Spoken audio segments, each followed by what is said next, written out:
The main problem with diabetes is the fact that we have this incredible health problem, which is the incidence of which is rising dramatically, so that it really is a classifiable epidemic.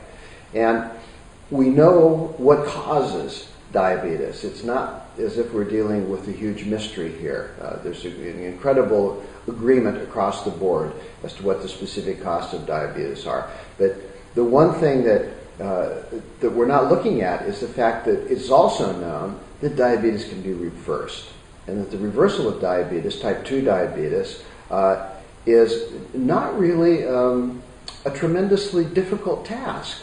It does take some discipline. It takes to rearrange some habits that most people have that have the disease, but the disease can be incredibly improved in a very short period of time, and in some cases people can become completely insulin free.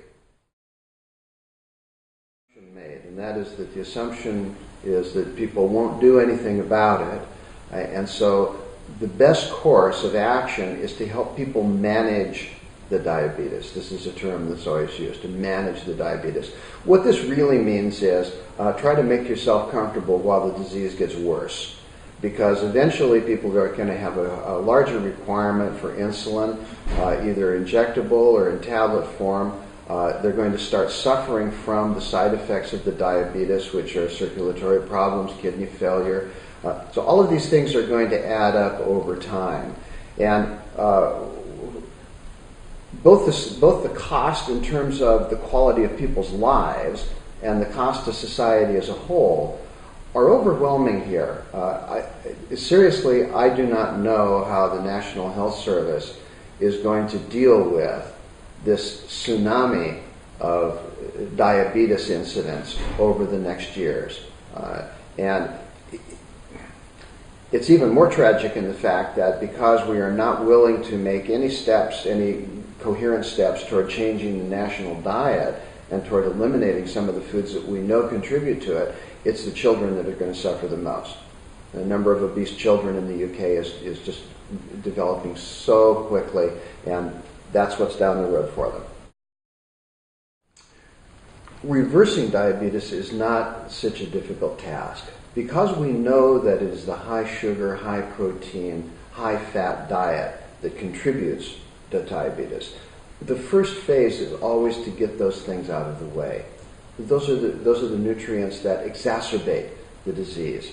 Once we've gotten those elements out of the way, then we can start giving the body what it needs in terms of complex carbohydrates, really good quality oils, and the other foods that contribute to good overall health, as well as help the body start to recover and produce insulin on its own. And this is really the direction. And there are two major aspects to this. One of them is an exercise program that works. And it doesn't have to be a difficult or extraordinarily strenuous program to get the results that we want. And the second is a good nutritionally balanced diet comprised of health foods. So people who are on a program like this don't experience hunger. They don't experience any weakness associated with it. In fact, most people, if they're overweight, will start to lose weight in a reasonable and healthy way so that they can sustain that weight loss. It's a win for everybody, and it's amazing that this is not done all over the world.